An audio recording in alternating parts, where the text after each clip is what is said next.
ሰላም ጤና ይስጥልኝ የቻናላችን ቤተሰቦች፣ ዛሬ የምናነሳው ነጥብ ስለ ጥሩ ወንድ መሆን ወይም ስለ መለማመጥ አይደለም። ዛሬ የምናነሳው ስለ ሴቶች ጥልቅና ድብቅ ስነልቦና ወይም ዳርክ ሳይኮሎጂ ነው። ብዙ ወንዶች ሴቶችን ለማግኘት የሚጠቀምባቸው መንገዶች ዋጋቸውን ያረክሳሉ። ዛሬ ግን ተቃራኒውን እናያለን። እነዚህን 5 ያልተለመዱ ነጥቦች በተግባር ካዋላችሁ በኋላ ያቺ ሴት ስለእናንተ ማሰብ ማቆም አቅቷት ታብዳለች። በተለይ የመጨረሻው ነጥብ ፍጹም የማትጠብቁት ነው። ቪዲዮ ላይክ በማድረግ ጀምሩ። አንደኛ፣ ዘ ቤንጃሚን ፍራንክሊን ኢፌክት ወይም እርዳታ መጠየቅ።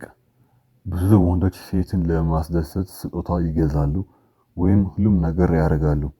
የስነ ልቦና ጥናት እንደሚያሳየው ግን ተቃራኒው ነው።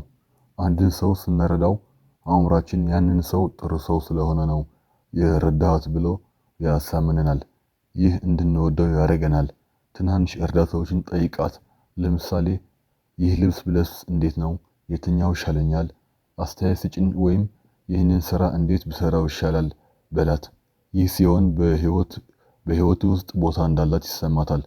ሳታውቀውም በአንተ ህይወት ላይ ኢንቨስት ማድረግ ጀምራለች።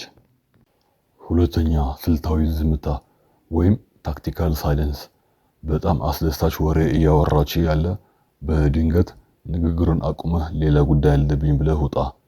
ወሬው ጣራ ላይ ሲደርስ መሄድ በእሷ አእምሮ ውስጥ ከፍተኛ ጉጉት ይፈጥራል። ስልክ ላይ ያወራችሁ ወይም በአካል ተገናኝታችሁ በጣም እየሳቃችሁ ያለ በድንገት ሰዓት እና በጣም ይቅርታ አንድ ወሳኝ ስራ ረስቼ ነበር በኋላ እደውላለሁ ብለህ ውጣ። ቀሪውን ወሬ ለመስማት ስትጓጓ ትውላለች። አእምሮዋን አንተን በማሰብ ይሞላል። ሶስተኛ፣ ትንሽ ትችት ስጣት ወይም ዘ ኔጌቲቭ ፕሮጀክሽን። ሁሌም ማድነቅ አሰልቺ ነው። ሁሉም ሰው በሚያደንቃት ነገር ላይ አንተ ተጠራጣሪ ሁን። ይህ በሷ ውስጥ ለአንተ ራስን የማረጋገጥ ወይም ፕሩቭ ዩርሰልፍ ስሜት ይፈጥራል።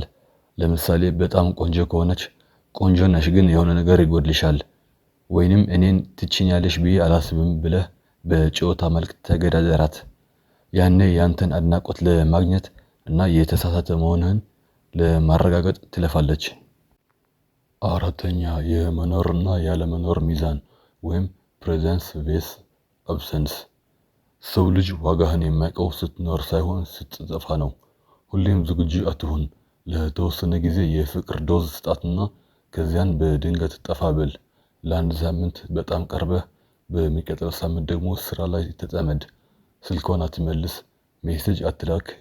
ይህ ጥፋትህ በሷ ውስጥ ናፍቆትን ብቻ ሳይሆን ጭንቀትን ይፈጥራል።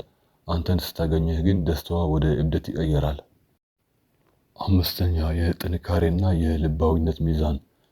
አንድ በራሱ የሚተማመንና ጠንካራ ወንድ አልፎ አልፎ ሰው መሆኑን የሚያሳዩ ትናንሽ ድክመቶችን ወይም ስሜቶችን ለእሷ ብቻ ሲያጋራ እሷ በእሱ ህይወት ውስጥ ልዩ እንደሆነች እንድታስብ ያደርጋታል። ይህ ዘዴ አንተን ከሌሎች ወንድ ይለዩሃል። ሴቶች በራሱ የሚተማመን ወንድ ይወዳሉ። ነገር ግን ያ ወንድ ለእሷ ብቻ ልቡን ከፍቶ የሆነ ስሜት ሲያጋራት በእሷ ዘንድ ያለው የጥልቀት ሚዛን ይጨምራል። ይህ ማለት ለማንም የማይናገረውን ሚስጥር ለእኔ ነግሮኛል የሚል የስነልቦና የበላይነትና የባለቤትነት ስሜት ይሰጣታል። ይህ ስሜት ደግሞ ከአንተ ጋር ያላትን ትስስር ወደ እብደት ይለውጠዋል። ለእሷ ብቻ ሚስጥር ማጋራት፣ ይህንን ለማንም ነግሬ አላውቅም ግን ላንቺ ብለህ አንድ የድሮ ታሪክን ወይም ፍርሃትን አጋራት። ሁሉ ጊዜም የምታማርር ኮምፕሌን የምታደርግ አትሁን።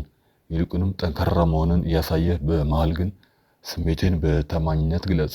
አድናቆትን በልዩነት ስጥ። ሁሌም ቆንጆ ነሽ ከማለት ይልቅ ከአንቺ ጋር ስሆን ብቻ ነው እንደዚህ የሚሰማኝ የሚል አይነት ልባዊ ንግግር ተጠቀም። እንግዲህ ብዙ ወንዶች ጥሩ ለመሆን ሲሞክሩ ክብራቸውን ያጣሉ።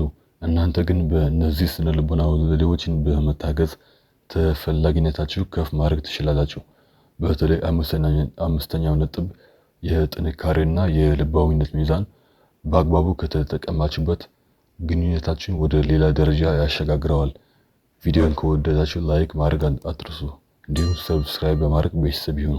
በቀጣዩ ቪዲዮ እስከምንገናኝ ቸር ያቆየን።